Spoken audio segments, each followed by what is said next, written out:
नमस्कार। आज करते हैं दो प्रश्नों को। दो प्रश्न आज है, एक हिस्ट्री से है, अर्ली मिडिवल से, और दूसरा पॉलिटी से है।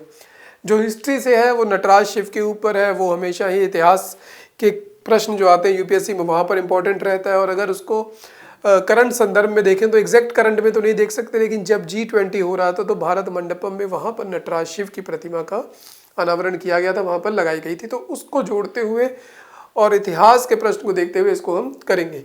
तो पढ़ते हैं। देखिए, चोल कालीन नटराज शिव के संदर्भ में निम्नलिखित कथनों पर विचार कीजिए।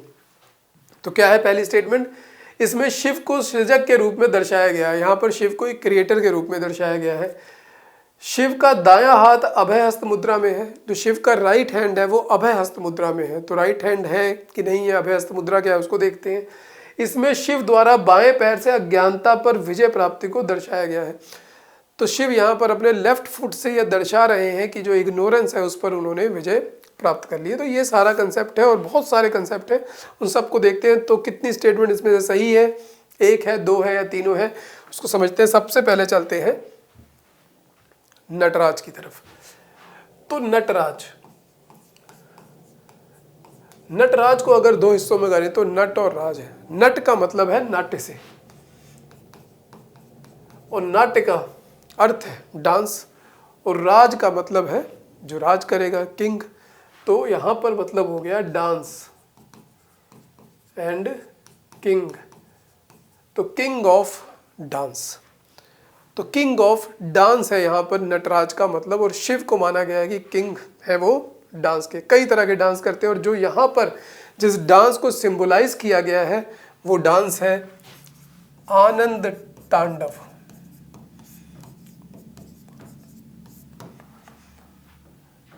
शिव का जो रेफरेंस है रुद्र के रूप में वैदिक काल से मिलने लग जाता है। लेकिन अगर मेन देखें, जब शैवाइट मूवमेंट चलती है वहाँ पर, और उसके बाद जब चोल साम्राज्य आता है, तो वो एक तरीके से अपना जो कुल देवता कहें, जो राज्य का देवता कहें, वो शिव को मान लेते हैं। जो चोल थे, शैव भक्त थे, उनका मानना था कि जो पेन्नार रिवर और कावेरी रिवर के बीच का एरिया है जहाँ पर चिदम्बरम स्थापित है, जहाँ पर नटराज की एक तरीके से जो सबसे बढ़िया मूर्ति स्थापित है, क्योंकि उन्होंने बहुत सारे जो मंदिर हैं शिव को समर्पित किए। बृहदेश्वर टेम्पल की बात करें वो भी शिव को है, चिदम्बरम टेम्पल शिव को। तो वहाँ पर इस तरीके की उन्होंने चीज़ें बनाई। उनका मानना था कावेरी और पेन्नार के बीच में जो एरिया है बहुत सैक्रेड है, यहीं पर शिव ने अज्ञानता के ऊपर विजय पाई थी और वहाँ पर डांस किया था। उसी चीज़ को ये शो करते हैं आनंद तांडव, जिसको कहा जाता है इंग्लिश में डांस ऑफ ब्लिस। तो इस जो नटराज है इसके बहुत सिंबोलिज्म है। तमिल लिटरेचर, तमिल जो रिलीजियस टेक्स्ट हैं वो अलग तरीके से व्याख्या करते हैं, जो पुराणिक या सांस्कृतिक टेक्स्ट हैं वो अलग तरीके से व्याख्या करते हैं, मॉडर्न तरीके से लोग अलग अलग व्याख्या करते हैं। लेकिन हमारा फोकस रहेगा जो यूपीएससी में जो प्रश्न आता है उसको टारगेट करें। उससे पहले एक और चीज़ समझते हैं। जो ये मूर्ति बनाई गई है, ये टेक्निक जो है लॉस्ट वैक्स टेक्निक कहते हैं इसको।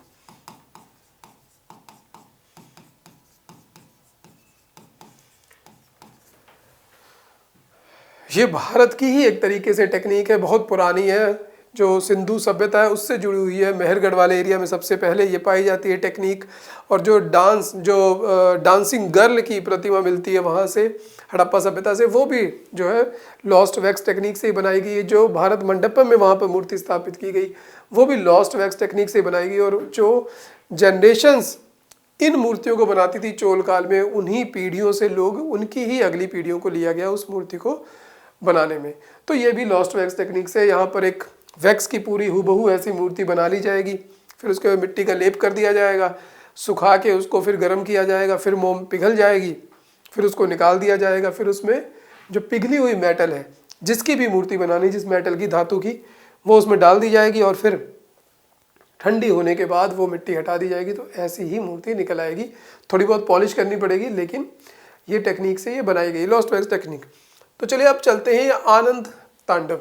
इसमें एक एक चीज़ को देख लेते हैं, क्या चीज़ों को सिंबलाइज करती है जो मेन है। तो ये जो पूरा सर्कल दिखाई जा रहा है, कई मूर्तियों में सर्कल होता है, कई में नहीं होता है प्रॉपर, कई में कुछ और शेप भी होती है, लेकिन फिर भी इसको सर्कल ही माना जाता है। और यहाँ पर ज्वाला जल रही है, इसको कहा जाता है प्रभा मंडल,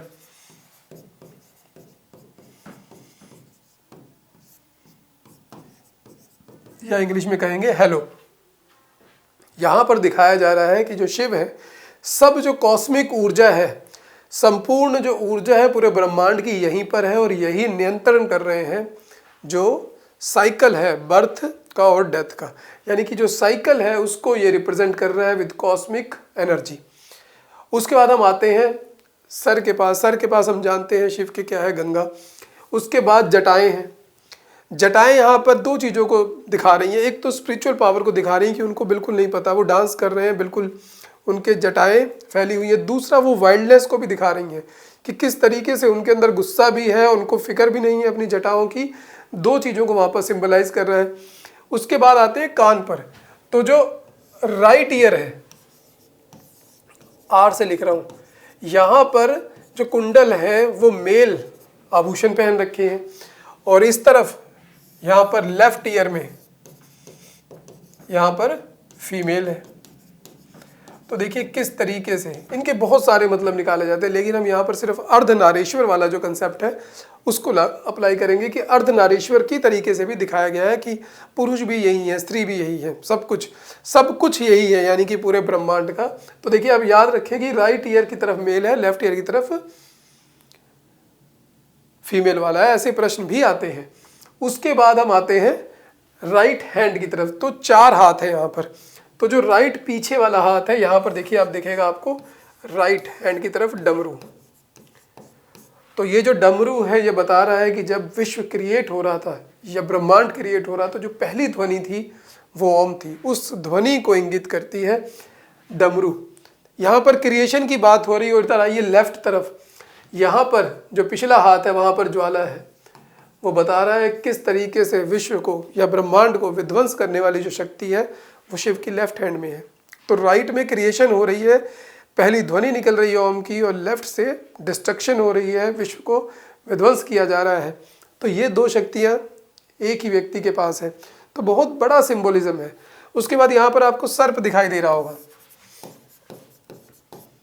सर्प बता रहा है कि जो कंसेप्ट है कुंडलिनी जागरण का, कि किस तरीके से व्यक्ति योग के द्वारा, ज्ञान मार्ग के द्वारा जो है ब्रह्म को पा सकता है, उसके लिए कुंडलिनी को जागृत करना पड़ता है। उस चीज़ को जो शो कर रहा है वो सर्प कर रहा है। यहाँ पर इसका मतलब है कि एक जीवन से दूसरे जीवन में जाना, लेकिन मृत्यु के बाद नहीं, उसी जीवन में, कि पहले अज्ञान था फिर ज्ञान तक पहुँच जाना। जिस तरीके से सांप अपनी जो स्किन है उसको चेंज करता है, इसी तरीके से मनुष्य भी ज्ञान की प्राप्ति के बाद अपने जो स्किन है, जो अपना मन है, उसको चेंज कर लेता है। उस चीज़ को सिंबलाइज कर रहा है। देखिए मानना पड़ेगा जिस तरीके से रिलीजियस चीज़ों को सिंबलाइज किया गया, शिव को दिखाया गया, अभी तो बहुत सारी और चीज़ें इसमें उस तरीके को। उसके बाद आते हैं राइट हैंड की तरफ।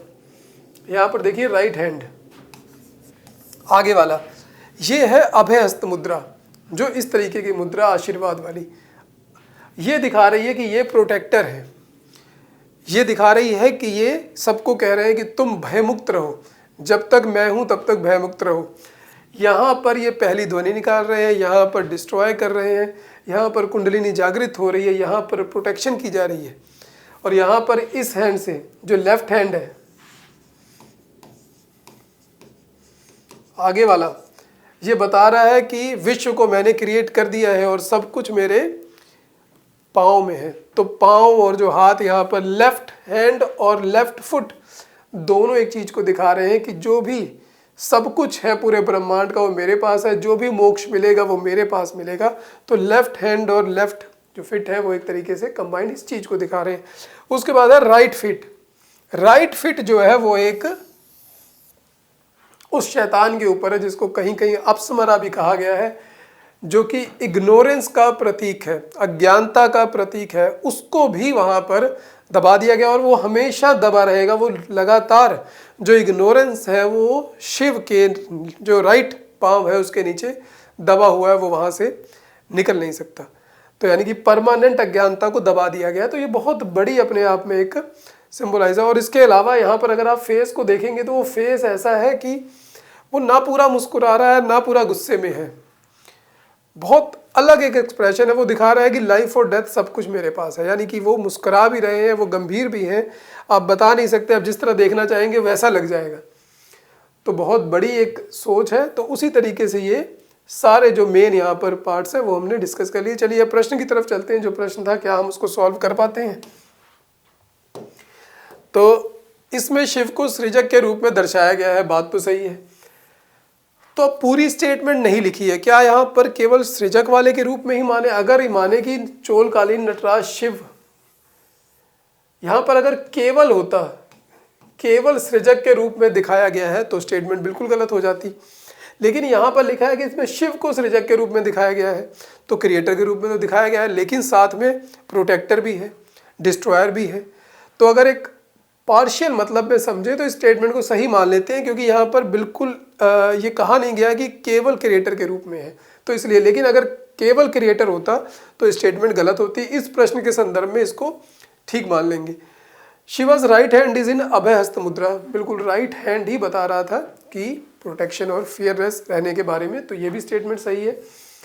तीसरा, बाएं पैर से अज्ञानता पर विजय प्राप्त की है, बाएं पैर से अज्ञानता पर विजय नहीं प्राप्त हुई है। राइट फुट है जो वो अज्ञानता के ऊपर लगातार खड़ा है और अज्ञानता को दबा के रखा हुआ है, तो ये स्टेटमेंट यहाँ पर गलत हो जाती है। तो इसका मतलब यहाँ पर ऑप्शन हो जाएगी ओनली 2। और अगर यहाँ पर ओनली एज ए क्रिएटर लिखा होता तो वो भी गलत हो जाती। तो क्रिएटर भी है, डिस्ट्रॉयर भी है, साइकिल जो लाइफ और बर्थ का है वो भी यहीं पर है, सब कुछ यहीं पर है, कोई भी चीज़ ऐसी नहीं है जो यहाँ पर छूट रही हो।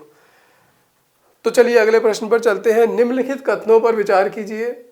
राष्ट्रीय आपात की स्थिति में, यानी कि नेशनल इमरजेंसी की स्थिति में, लोकसभा बिना ब्यौरा दिए प्रत्यानुदान के माध्यम से सरकार को एक मुश्त धनराशि दे सकती है। इंग्लिश में पढ़ लेते हैं। In the case of national emergency, Lok Sabha can give lump sum amount to the government through vote on credit without giving details. तो लोकसभा क्या कर सकती है? लोकसभा भी, यहाँ पर देखिए एक चीज और भी है, इस चीज को भी याद रखना है। लोकसभा, पार्लियामेंट नहीं कहा जा रहा, लोकसभा कहा जा रहा है।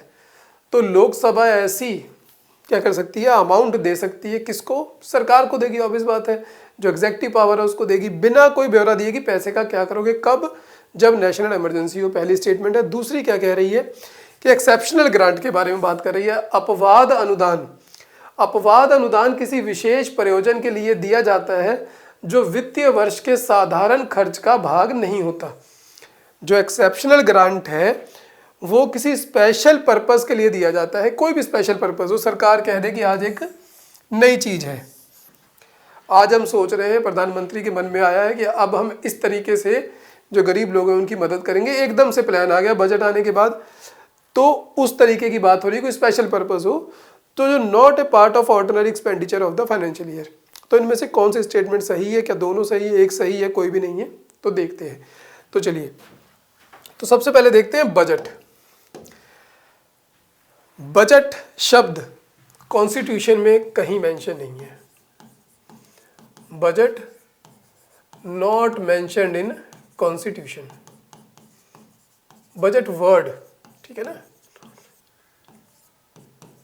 क्या मेंशन्ड है उसकी जगह पर?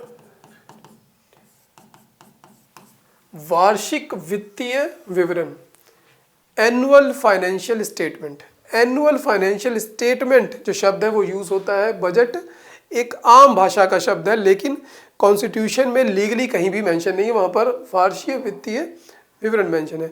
एनुअल फाइनेंशियल स्टेटमेंट में सरकार को सिर्फ दो ही बात बतानी होती है कि पूरे साल में जो फाइनेंशियल आएगा, यानी कि जो अब बजट आएगा वो 2001 अप्रैल 2025 से लेके 31 मार्च 2026 तक का होगा कि हमारे पास कितना पैसा आएगा, हम कितना खर्चेंगे। दो ही बातें हैं मोटे मोटे तौर पर। तो उसमें भी जो खर्चना है उसमें भी दो तरीके का एक्सपेंडिचर होता है। जो एक्सपेंडिचर है,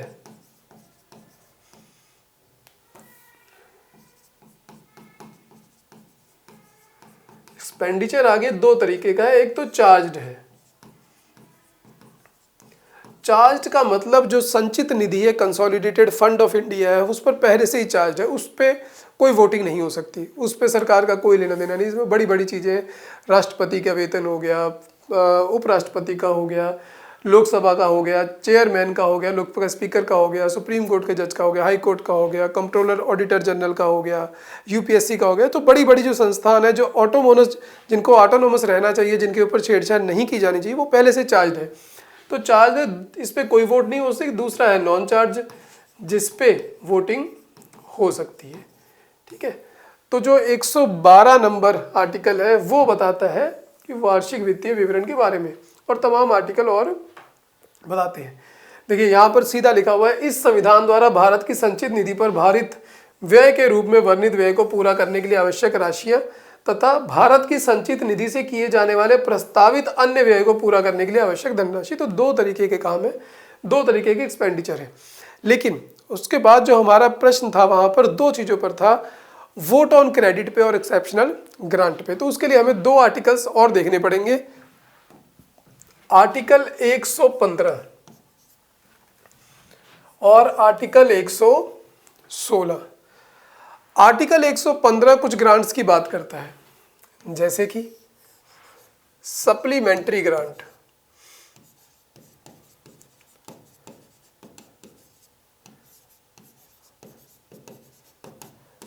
दूसरी एडिशनल ग्रांट,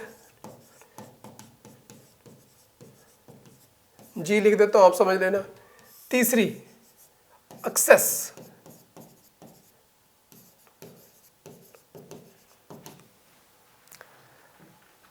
सप्लीमेंट्री अनुपूरक, एडिशनल अतिरिक्त, ठीक है। एक्सेस उससे भी अतिरिक्त है। तो सप्लीमेंट्री ग्रांट क्या है कि जो 112 आर्टिकल के अंतर्गत डिमांड मांगी गई थी पूरे साल की किसी स्कीम के लिए, जैसे मान लेते हैं कोई स्कीम चल रही है सरकार की, आयुष्मान भारत चल रही है, आयुष्मान भारत के लिए जो राशि मांगी गई थी वो बाय डिफॉल्ट क्या हुआ, वो कम पड़ गई। अब आयुष्मान भारत की राशि कम पड़ गई तो उसे और पैसा चाहिए था, तो यहाँ पर क्या है, सप्लीमेंट्री ग्रांट दे दी जाएगी उसी सर्विस के लिए। सर्विस, ओल्ड सर्विस जो ऑलरेडी मेंशन्ड है उस एनुअल फाइनेंशियल स्टेटमेंट है वहां पर जो मेंशन है उस सर्विस के लिए और पैसा दे दिया जाएगा। एडिशनल ग्रांट है, अब आयुष्मान भारत तो चली रही थी, बीच में कहीं भारत के प्रधानमंत्री गए, मन में आया कुछ और बोला है कि इसमें हम ये चीज़ भी दे देंगे, एक नई चीज़ जोड़ देंगे। अब वो नई सर्विस हो गई, उसके लिए पहले से मेंशन नहीं है, उस नई सर्विस के लिए जो बजट चाहिए वो एडिशनल ग्रांट कहलाएगा, वो भी इसी 115 आर्टिकल में है। तो न्यू सर्विस के लिए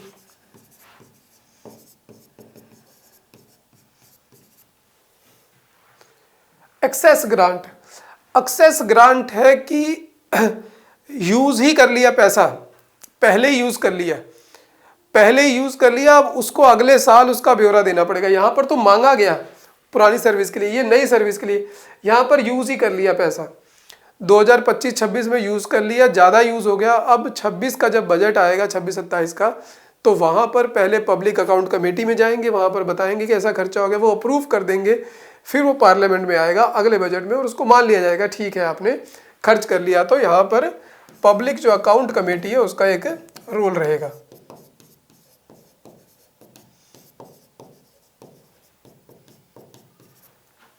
ये तो हो गए आर्टिकल 115 के।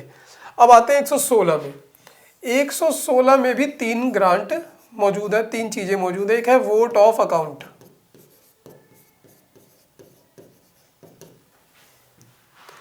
जिसको लेखा अनुदान भी कहा जाता है। फिर आ गया वोट ऑफ क्रेडिट, तीसरा आ गया जो अपवाद अनुदान था, एक्सेप्शनल ग्रांट।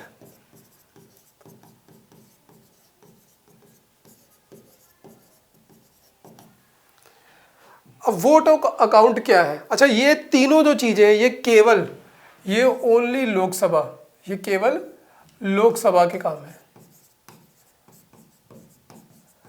बजट के मामले में, पैसों के मामले में लोकसभा को बहुत तरजीह दी गई है, क्योंकि लोकसभा भाई चुन के आती है, लोगों से चुन के वो ज़्यादा फैसले लेती है। तो लोकसभा का काम है 116 में जो भी। वोट ऑफ अकाउंट क्या है? जब जाने वाली सरकार हो, जब समय ना हो पूरे साल का बजट पेश करने का, तो 3-4 महीने के लिए एक टेम्परेरी बजट पास कर दिया जाता है। तो एक तरीके से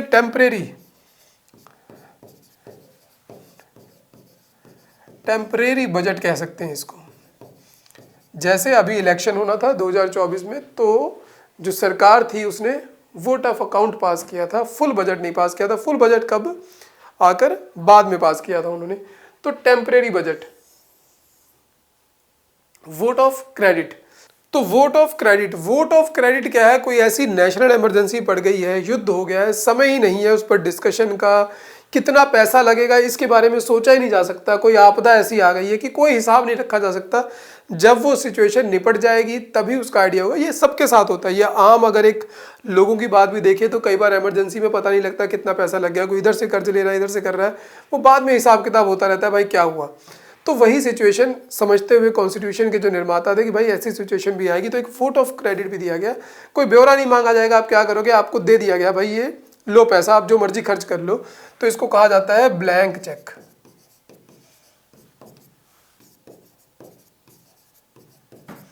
कि ब्लैंक चेक दे दिया कि अब सरकार जो मर्जी खर्चे, बाद में स्क्रूटनी होगी उसकी। ऐसा नहीं है कि भाई दे दिए पैसे तो अब कोई उसके सवाल जवाब नहीं होगा। एक्सेप्शनल ग्रांट क्या है? अपवाद अनुदान। ये बिल्कुल ही कोई स्पेशल पर्पस है, ना तो वो कोई नई सर्विस लॉन्च हो रही है, ना कोई पुरानी सर्विस का है, ना एक्सेस ग्रांट है, ना वोट ऑफ अकाउंट है, ना वोट ऑफ क्रेडिट है। कोई स्पेशल पर्पस है, कोई बिल्कुल ही नई चीज हो गई है एक, ना कोई सर्विस है ना कुछ है। फॉर एग्जाम्पल कोई ऐसा सुप्रीम कोर्ट ने ही फैसला कर दिया कि भाई इतना पैसा देना पड़ेगा वहां पर, कोई ऐसा समझौता हो गया, तो वो कोई सर्विस में नहीं आ रहा, वो स्पेशल पर्पस है।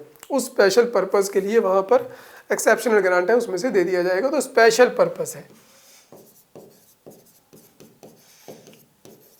किसी भी सर्विस के साथ ये जुड़ा हुआ नहीं है। तो चलिए देखते हैं प्रश्न को, अब आसानी से हल हो जाएगा। तो राष्ट्रीय आपात की स्थिति में लोकसभा बिना ब्यौरा के लिए प्रत्यानुदान के माध्यम से सरकार को एकमुश्त धनराशि दे सकती है। बिल्कुल सही बात है। अपवाद अनुदान किसी विशेष प्रयोजन के लिए दिया जाता है जो वित्तीय वर्ष के साधारण खर्च का भाग नहीं होता। दोनों स्टेटमेंट ही सही है। तो 1 और 2 बोथ 1 और 2।